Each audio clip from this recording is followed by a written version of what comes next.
The smell of burnt onions and coffee drifted through the air of Bella Luna Bistro, one of the busiest restaurants in downtown Chicago. It was Saturday night rush hour. Every table packed, the kitchen a blur of steam, shouting, and sizzling pans. Maria Lopez, the restaurant manager, moved between the tables like a queen surveying her kingdom.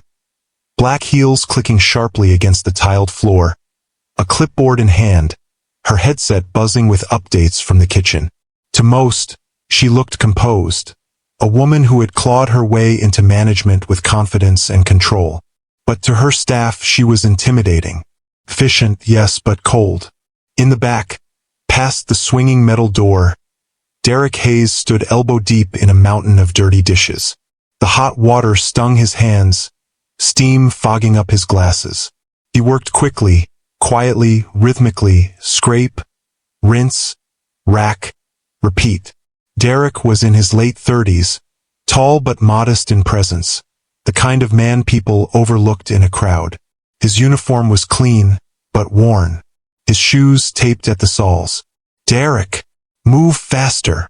Maria's voice cut through the kitchen noise. "We're backed up again." "Yes, ma'am," he called out without lifting his head. He worked faster, sliding trays into the industrial washer. The machine roared, drowning out conversation. He'd been at Bella Luna for just 3 weeks. Temporary work while looking for something better. He didn't complain. He never did. But he was observant. He noticed everything. How Maria barked at servers. How the head chef rolled his eyes when she wasn't looking. How every employee seemed one bad night away from quitting. "Derek!" Maria appeared behind him again, arms crossed. "You left streaks on these glasses. Customers notice that kind of thing." "I'll rewash them," Derek said calmly, turning back toward the sink. Maria exhaled sharply. "You've been here almost a month, and you still haven't learned the pace. This is a fine dining restaurant, not a diner." He nodded, trying to keep his temper steady. "Understood, ma'am." She tilted her head, studying him. "You've got an attitude problem, you know that?" He blinked. "I didn't say anything. That's the problem. You never do. I can't tell if you're lazy or just not all there." The line cooks looked up briefly from their stations, then back down. No one dared speak when Maria was in one of her moods. Derek swallowed the sting of humiliation. "I'm just doing my job." "Well, do it better," she snapped, spinning on her heel and marching off. He watched her go, his jaw tightening. The night dragged on. At 11:30 p.m., when the last table left, Derek stayed behind to scrub the pots and sweep the floors. Everyone else clocked out early. Maria did her final inventory check, heels echoing through the empty restaurant. She stopped at the back door where Derek was mopping. "I need you to come in early tomorrow. We've got a private event, brunch for 60. Derek hesitated. "Tomorrow's my day off." She raised an eyebrow. "And?" He stared at the mop. "I promised my sister I'd help her move. She's a single mom." Maria crossed her arms. "That's not my problem. You want to work here, you show up when you're needed." Derek's hands gripped the mop tighter. "I've worked 6 straight days. And you'll work a 7th, she said sharply. "You're replaceable, Derek. Don't push your luck." He nodded slowly, defeated. "Yes, ma'am." As she walked out, he muttered under his breath, "Everyone's replaceable, until they're not." The next morning, Derek arrived anyway. Tired, quiet, eyes shadowed from lack of sleep. At 10 a.m., the restaurant was full of laughter and brunch chatter. The event was a corporate client Maria had been trying to impress for months, potential investors for Bella Luna's upcoming expansion. She made sure everything was perfect, from the champagne flutes to the flower centerpieces. Then came the crash. One of the new waiters slipped near the bar, dropping a tray of glasses. They shattered loudly, champagne spilling across the floor. "Unbelievable," Maria hissed, storming over. "You ruined the entire presentation." "I'm sorry, ma'am. It was an accident." She snapped her fingers. "Derek." Get over here and clean this up. Now. Derek grabbed a broom and knelt down, carefully sweeping up the shards. As he did, one of the guests, a tall man in a gray suit, looked down at him curiously. You okay there, friend? Derek smiled politely. Yes, sir. Just part of the job. Maria frowned at the guest's attention. Don't engage with staff during service, she said quickly, pulling the man aside with a nervous laugh. Our dishwasher's a bit slow. The man's eyes flicked toward Derek again, and something in his expression changed. A faint, knowing smirk. Derek glanced up, meeting his gaze for just a second. He recognized that look. One he'd seen before in corporate meetings, in boardrooms. He knew how people assessed others when they thought they held all the power. But this time Derek stayed quiet. As the brunch went on, Maria moved from table to table, smiling for the investors. Derek worked silently in the background, cleaning, stacking, observing. He noticed the man in the gray suit watching him from time to time, like someone piecing together a puzzle. When the last dish was washed, Maria came into the kitchen, clipboard in hand. Derek. Yes, ma'am. You're done here. He froze. Excuse me. You're too slow, too quiet. You don't fit the culture. Effective immediately, you're terminated. He blinked, the words sinking in like ice water. You're firing me? For doing my job? For not doing it well enough, she said flatly. Return your apron and key. He unclipped the key from his belt and placed it on the counter. I gave you my best, Ms. Lopez. She sighed impatiently. Sometimes your best just isn't good enough. He nodded once. You might be right. Then he removed his gloves, wiped his hands clean, and walked out the back door without looking back.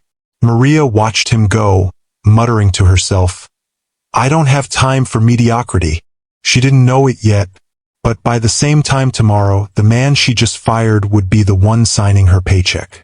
The following Monday morning, Bella Luna Bistro opened to its usual rhythm.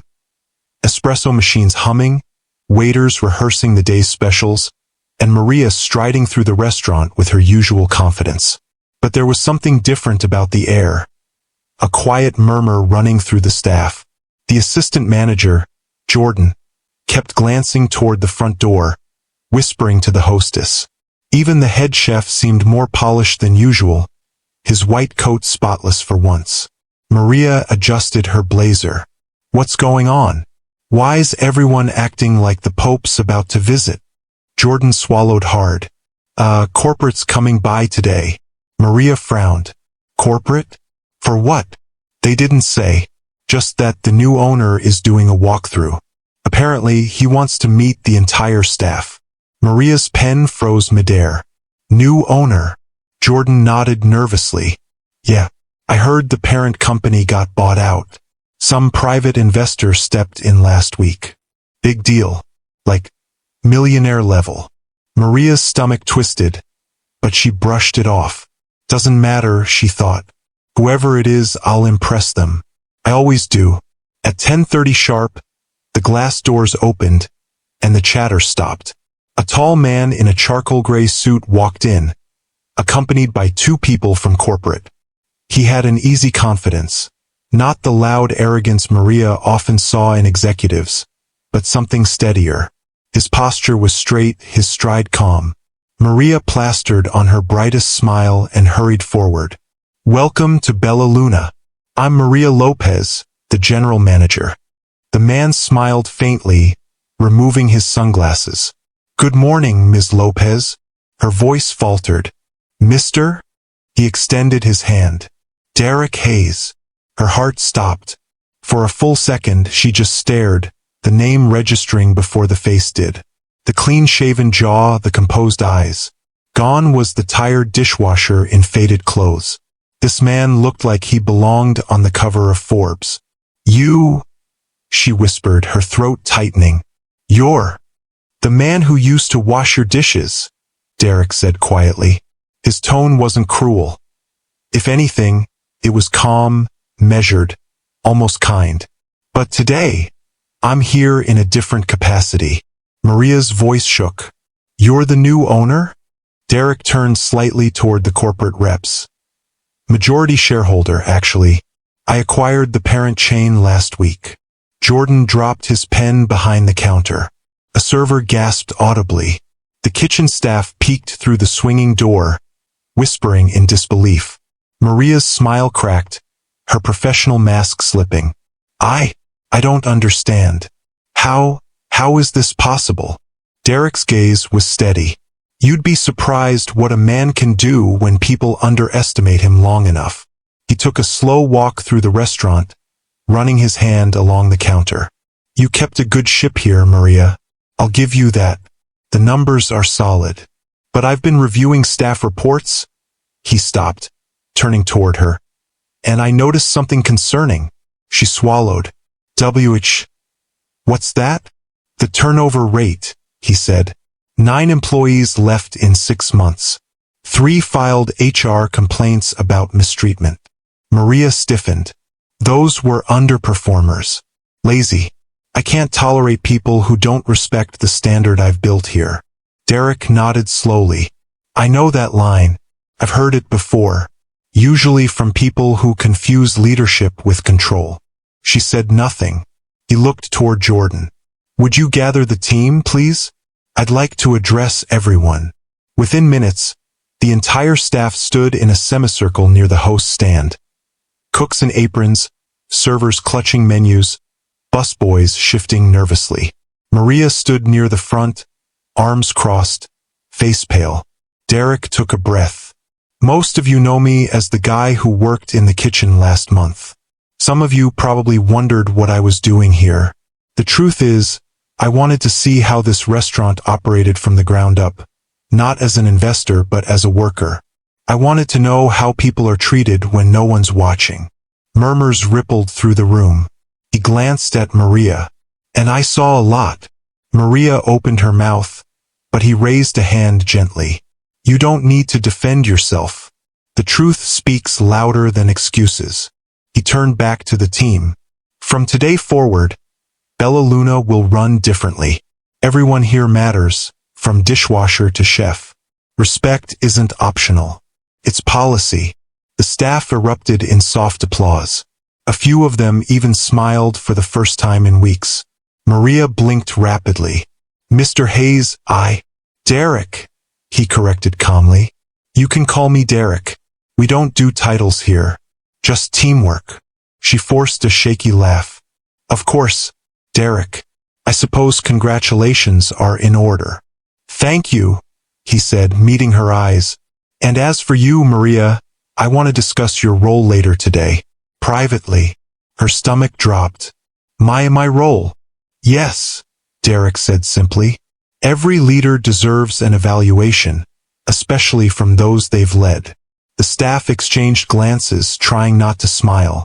Maria nodded, her throat dry. Understood.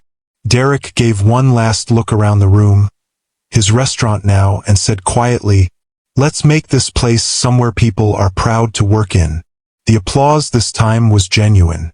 Maria stood frozen as Derek disappeared into the office she once called her own. The dishwasher she had fired less than 24 hours ago was now the man signing her checks. And deep down she knew this was only the beginning. The next morning, Maria arrived at Bella Luna before sunrise, something she hadn't done in years. Normally, she'd let the assistant manager open the restaurant. But today, sleep had been impossible. The image of Derek in that sharp gray suit haunted her all night. How did a dishwasher suddenly become the owner of an entire chain? She tried to rationalize it. Maybe he was some secret investor's relative, or maybe this was some elaborate stunt. But when she saw his name printed clearly on the new corporate email that morning, owner and managing director, Derek Hayes, the truth hit like cold water. The same man she had scolded for leaving streaks on glassware now had the power to decide her future. When the staff arrived, the energy was different. There was laughter in the kitchen. Actual laughter. Something Maria hadn't heard in months. People moved with a new kind of ease, like they were no longer walking on eggshells. At 9 a.m., Derek arrived. No suit today, just rolled-up sleeves and an apron tied neatly around his waist. Maria blinked. "You're working the line?" He smiled faintly. "Leaders should know every station. Don't you agree?" She forced a tight smile. "Of course." He nodded. "Good. Then you can join me." "Join you? You used to run this kitchen, didn't you? Let's see how it feels to serve instead of supervise." Maria hesitated. "Mr. Hayes." "Derek," he corrected gently. "We're all part of the same team today." For the first time in her career, Maria found herself taking orders from the man she once fired. She plated dishes, refilled water glasses, and ran food to tables. Tasks she hadn't done since her early waitress days. The line cooks stole glances at each other, half amused, half shocked. Derek, meanwhile, moved calmly between stations, coaching a nervous server, helping prep vegetables, even unclogging a sink when the dishwasher jammed. He never raised his voice. He never demanded. Yet somehow, everything ran smoother than ever. By the lunch rush, Maria's shoulders ached, and her confidence had shrunk into silence. She watched as Derek helped a teenage busboy who had dropped a stack of plates. Instead of yelling, Derek crouched beside him, helping him pick up the shards. "Accidents happen," Derek said kindly. "It's how we respond that matters." The boy nodded, relief flooding his face. Maria turned away, biting her lip. Those were the same words she could have said countless times, but never did. After the rush, Derek called for a quick staff meeting. Everyone gathered in the dining area, wiping sweat and flour from their hands. "I wanted to thank you all," Derek began. "Today, we broke our record for lunchtime service, and no one got yelled at." The staff chuckled. Even Maria cracked a smile. He continued, "When I worked here before, I saw a lot of people trying to survive, not thrive. I know what it feels like to be treated as less, to have your effort dismissed because of your position. That ends today."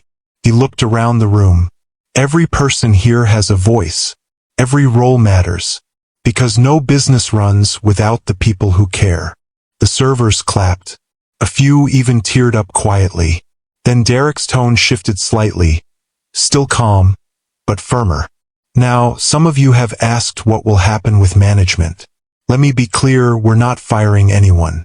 But we are rebuilding from the inside out. Leadership will be based on empathy and results, not fear." Maria's heart pounded. Everyone knew those words were aimed directly at her. After the meeting, Derek motioned for her to follow him into the office.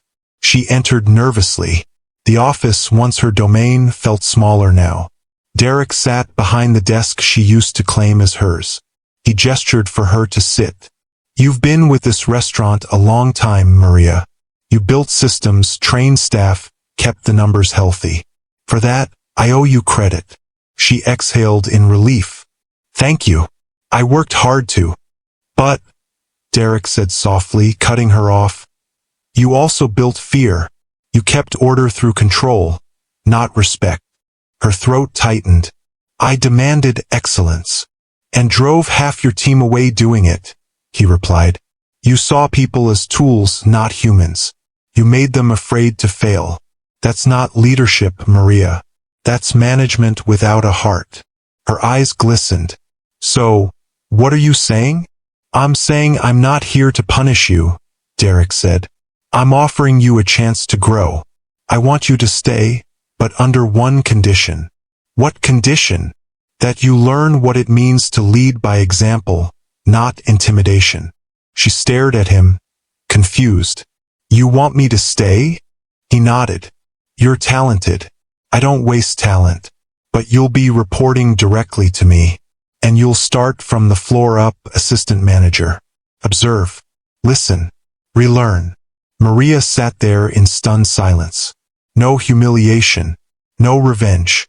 Just a lesson. Her pride screamed at her to quit. But something else whispered, "Maybe he's right." She swallowed hard and nodded. "Okay, I'll do it." Derek smiled faintly. "Good. Let's build something better. As Maria left the office, the staff watched her curiously. She didn't snap at anyone. She didn't bark orders. For the first time, she just smiled and said softly, "Let's make tonight great." And for the first time in years, she actually meant it. 2 weeks passed, and the restaurant felt different. The tension that once filled the air had faded into something lighter, something hopeful. The staff who used to dread their shifts now laughed in the kitchen, joked at prep tables, and stayed late by choice just to help one another. And Maria, the woman who once ruled Bella Luna with an iron voice, had changed too. She came in early, not to check numbers or bark orders, but to set up tables and polish glassware with the servers. She took time to thank people. She even apologized, quietly, privately, to the employees she'd once spoken down to. When Derek saw her staying late one night to help the dishwasher stack racks, he simply nodded to himself. Progress. But Maria couldn't help wondering why. Why had he done it? Why buy this restaurant? A small bistro with a limited profit margin, when he could have invested anywhere else. That question burned in her mind until one quiet Wednesday afternoon when Derek called her into the office. He was reviewing a thick folder. Financial reports, old invoices, employee records. But as she entered, he closed it and leaned back in his chair. "Have a seat, Maria," he said. She did, her palms slightly damp. "Is something wrong?" "No," he said with a small smile. "Actually, something's very right. The numbers are up 18% since we started. Customer reviews are the highest in 2 years. But that's not why I called you in." She tilted her head. "Then why?" Derek looked thoughtful, his voice lower now. "You've probably been wondering how a dishwasher suddenly became the owner of this place." Her eyes widened, he'd read her mind. "It did cross my mind, yes." He chuckled softly. "You deserve an explanation." He reached into a drawer and pulled out an old, faded employee badge. The name tag read, Derek Hayes, Assistant Manager, Bella Luna Bistro. Maria blinked. "Wait, what?" He nodded. "I worked here almost 12 years ago, back when this place was still owned by the original founders, the Rossi family. I was young, hungry to learn the business. I thought if I worked hard enough, I'd move up. But one day, a regional manager told me I wasn't management material, fired me for questioning an unethical supplier deal." Her jaw dropped. "You worked here before? And they fired you?" "Oh yes," Derek said quietly. "It was humiliating. I had rent due, bills piling up. I swore I'd never set foot in this building again." He smiled faintly. "But life has a strange sense of humor. I left, started my own catering business, then built a logistics company that grew faster than I expected. Years later, when I saw Bella Luna up for corporate sale, something in me said, go back." Maria sat in stunned silence. "I didn't buy this place for revenge," Derek continued. "I bought it to rebuild it the right way. I wanted to create a business where no one feels small because of their position. I came back undercover as a dishwasher because I wanted to see what the culture had become." Her face flushed. "And you saw me." "I did," Derek said evenly. "You reminded me of the people who fired me back then. Efficient, ambitious, but blinded by pride. I saw the same thing I once hated in you. That's why I pushed back." Maria's throat tightened. "I deserve that. I treated people like tools. I thought authority meant respect." He leaned forward. "The funny thing about respect, Maria, it's not demanded. It's earned, one small act at a time." She nodded, her voice trembling. "You were testing me, weren't you?" "In a way, yes. But I was also testing myself," Derek admitted. "I wanted to know if I could forgive what happened to me. And watching you these past 2 weeks, I realized forgiveness isn't weakness. It's leadership." Maria's eyes shimmered with tears. "You could have fired me the moment you took over." He smiled gently. "I could have. But firing someone doesn't change them. Giving them a chance to grow does." Silence filled the room. Not awkward, but peaceful. After a long moment, Maria said softly, "You know, when I first started here, I was just a server trying to survive. Somewhere along the way, I forgot what that felt like. I forgot what people needed." Derek nodded. "Then maybe that's the lesson you were supposed to find." She exhaled deeply, a mix of relief and regret. "Thank you for not giving up on me." He smiled. "You're welcome, but don't thank me yet. There's something I need your help with." "What's that?" "I'm opening a new branch, Bella Luna downtown." He slid a document across the desk. "And I want you to run it." Maria's eyes widened. "What? Me? Not as the same Maria Lopez," he said, "but as the one who's learned what real leadership looks like. You'll build the team from scratch. No shouting, no fear, just results built on trust." She covered her mouth, overwhelmed. You believe I can do that?" "I wouldn't offer if I didn't," Derek said simply. "People doubted me once too. Look how that turned out." Maria laughed softly through her tears. "Guess we're both getting second chances." He extended his hand. "Let's make them count." She shook it firmly. "We will." As she walked out of the office, sunlight streamed through the front windows, illuminating the dining area. The same place where she had once barked orders, now filled with laughter and life. Maria looked back through the glass wall at Derek, still at the desk, smiling faintly to himself. For the first time in a long time, she didn't feel like the manager of a restaurant. She felt like part of something real. 3 months later, a crisp autumn breeze swept down Michigan Avenue as sunlight spilled through the tall glass windows of Bella Luna downtown, the restaurant's newest and most anticipated branch. Maria stood just inside the entrance, adjusting her blazer with shaking hands. The sign above the door gleamed in gold. Bella Luna downtown, a Derek Hayes company. It was opening day. Every table sparkled, every glass shone, and every detail had been checked twice. But this time, Maria wasn't barking orders or demanding perfection.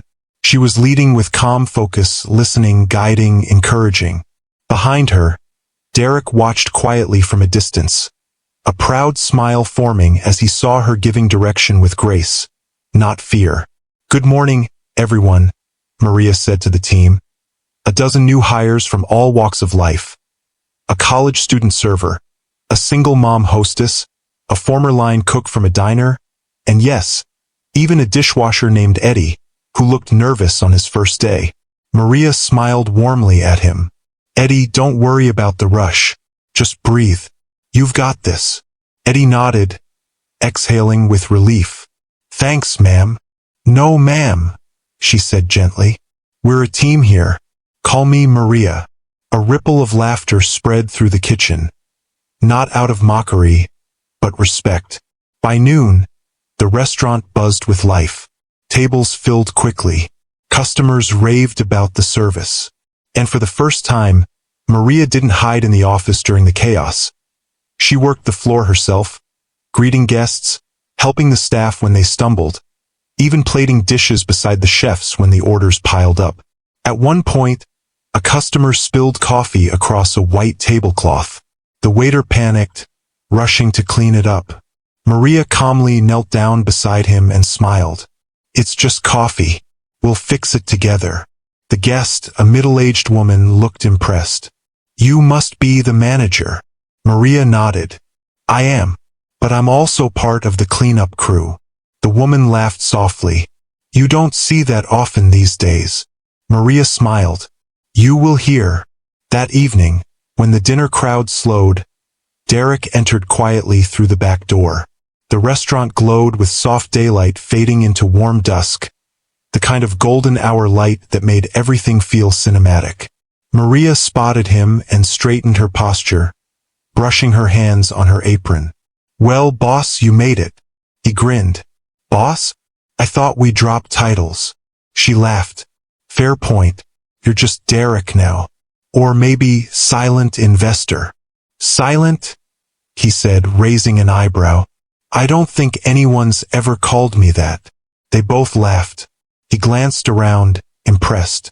You did it, Maria. The reviews are glowing already, and it's only been one day. She folded her arms, proud but humble. We did it. You gave me a chance to change. I just tried to pass that forward. Derek's expression softened. You did more than that. You built a team that believes in something again. There was a long, comfortable silence. Then Maria asked, Do you ever think about the old days? Back when you were washing dishes here. He chuckled quietly. Every time I walk into a kitchen, I still remember the sound of that old dishwasher. The way it would clank like it was falling apart. Funny, she said. You started at the bottom, and now you own the whole company. He nodded thoughtfully. Yeah, but you know what's even better? What? Seeing someone else rise too. Maria blinked, her throat tightening. You're too kind. No, Derek said. Just honest. He took a seat at one of the new tables. Sit for a second. Maria hesitated. Guests will be coming in soon. They can wait 1 minute. Sit. She did. He reached into his jacket pocket and pulled out a small envelope, sliding it across the table. Open it. Inside was a printed document, promotion offer. General Director, Bella Luna Group, Regional Operations. Her eyes widened. Derek, this is too much. It's exactly right, he said. You earned it. Not by fear, not by control, but by heart. She blinked fast, fighting tears. I don't know what to say. Say yes, he replied simply. She smiled through the tears. Yes. Good, he said, standing up. Then come with me. There's one last thing I want to show you. He led her outside to the back alley behind the restaurant. There, against the brick wall, was a small plaque freshly mounted in silver. It read, In honor of the workers who build dreams quietly, and the leaders who learn to listen. D.H. Maria stared at it, her voice trembling. This is beautiful. Derek nodded. Every restaurant in our chain will have one. A reminder that no job is too small, and no one too big to learn. Maria placed her hand over her heart. You know, you could have gotten revenge. You could have humiliated me. Why didn't you? He looked at her kindly. Because I've been you, and I know that the only thing stronger than pride is forgiveness. She smiled, tears slipping down her cheeks. Thank you for everything. He smiled back. Thank you for proving people can change. They stood in silence for a moment, the city humming softly around them. Then Derek said, You know, when I first came back, I thought I was fixing a restaurant. But it turns out, it fixed me. Maria laughed softly. Guess we both got our redemption arcs. Guess we did. As Derek walked away down the sidewalk, the fading sunlight caught the plaque, making it gleam like gold. Inside, Maria could hear her team laughing as they cleaned up after the night shift. The same sound that once annoyed her, now music to her ears. She looked back at the glowing sign one last time, Bella Luna downtown, and smiled. It wasn't just a restaurant anymore. It was a second chance for all of them.